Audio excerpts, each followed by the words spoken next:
En el proyecto anterior les mencioné que a veces atraemos el mismo tipo de parejas o el mismo tipo de personas por esta frase que dice que atraemos lo que llevamos dentro, pero que no se asusten. Puede ser por dos cuestiones.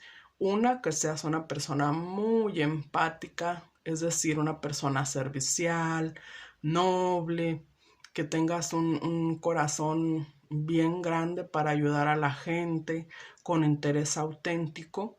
Y la otra es que tengas una herida de la infancia que seguramente es el abandono y eso te hace tener esas características de superhéroe, de querer salvar a las personas que te encuentras y están rotas, están a medias y no quieren hacer cambios en su vida, pero tú piensas que tu amor, perdón, las va a salvar, las va a liberar de aquel vicio, de aquellas malas actitudes. Y bueno, es una responsabilidad muy grande.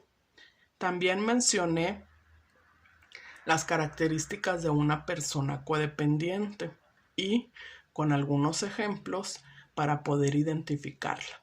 Si tú consideras que tienes uno o más de esos tipos de formas en las que sale o en las que se ve, se nota que somos personas codependientes, bueno, pues seguramente también este tema va a tener una ligadura con el anterior. Y esas son las heridas de la infancia. Toda conducta que tenemos actualmente, e inclusive la codependencia, todo esto es parte de la infancia. Una cosa nos tiene que quedar, y así nos tiene que, como una obligación, que quedar bien clara es que todos tenemos heridas emocionales. Aquí no hay competencia de quién sufrió más o de quién tiene más recuerdos tristes o a quién le fue peor. Todos tenemos heridas de la infancia o heridas emocionales que se generaron en la infancia. Todos las tenemos. Y estas se quedan guardadas en nuestra personalidad debido a tres factores. Es decir, que haya ocurrido un suceso muy intenso y que por tanto se haya quedado almacenado en nuestro interior, algo que no se habló en su momento de cómo me hizo sentir o de qué significaba. Recordemos que cuando somos niños percibimos las cosas como niños y entonces así las entendemos, así las guardamos y si no son habladas, así se quedan almacenadas. Y el tercer factor es según la capacidad de cada una de las personas ante esa situación. Es decir, no todos reaccionamos ante un mismo problema de la misma forma. No todos tenemos la capacidad de aceptar ciertas actitudes o ciertas acciones. Eso va a depender de nuestro temperamento, de nuestros valores, de nuestra personalidad y de nuestra historia.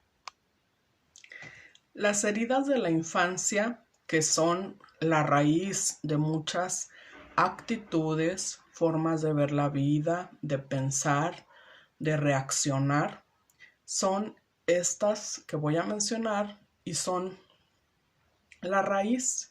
De ellas se van a desprender otras más. La primera es el abandono. Esta es la herida más común en las personas y la que más trabajo cuesta sanar. Posiblemente caminemos con ella durante toda nuestra vida. Claro, es muy diferente una persona que no está consciente de que la tiene a una que sí. Esa va a ser la gran diferencia en cómo vamos a andar por la vida. Las siguientes no están en orden de importancia ni nada. Las siguientes: traición, el rechazo, la humillación y la injusticia. Estas heridas son la raíz de muchas actitudes, de muchas formas en las que vemos la vida, pero también en cómo tomamos decisiones y obviamente en cómo vivimos la vida, con quiénes nos relacionamos y qué tipo de pareja elegimos, inclusive hasta los trabajos que tenemos, la carrera que estudiamos, en fin, viene a repercutir en gran parte de los aspectos de nuestra vida. Lo importante es tener el conocimiento, después hacer conciencia y continuar trabajándolo para poderlo sanar. El abandono.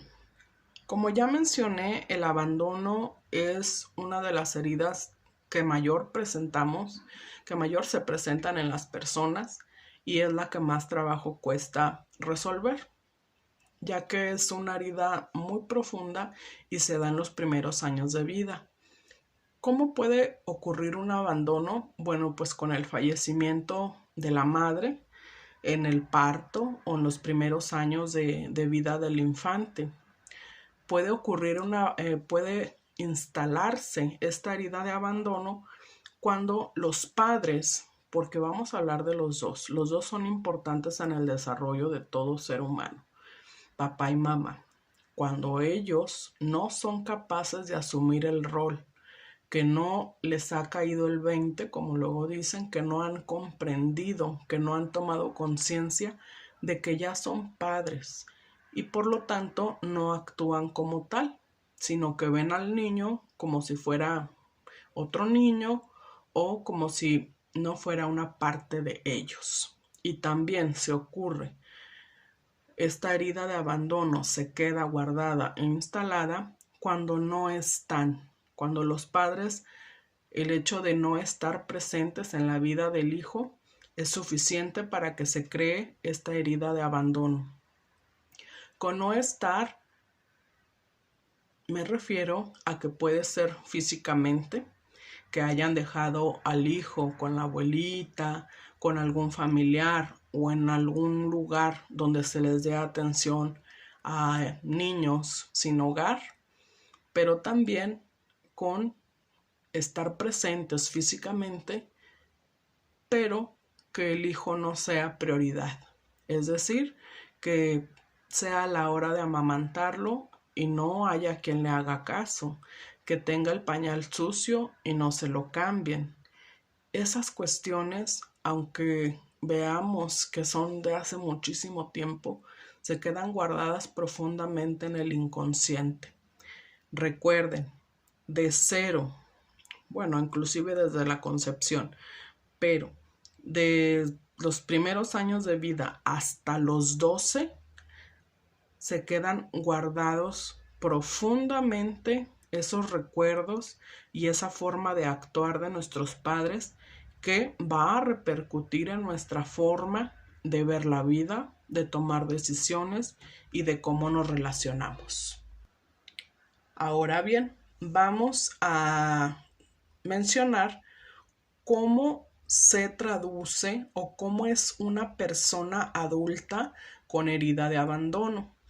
Si una persona cuando era bebé o los primeros años de vida pasó por las anteriores, vamos a tener que de adulta va a ser una persona sumisa, es decir, va a obedecer a todo, va a complacer en todo, porque ya sabe lo que es el abandono, ya sabe lo que es quedarse sin nadie, sentirse solo y también va a ser muy complaciente. Sí a todo, nunca va a renegar de nada, va a dar todo y un poco más con tal de que no la dejen, con tal de que la otra persona no la abandone, no la suplante por otra y se quede. Que es el siguiente. Una persona con herida de abandono se queda. Aunque no le guste ese trabajo, aunque no le guste el ambiente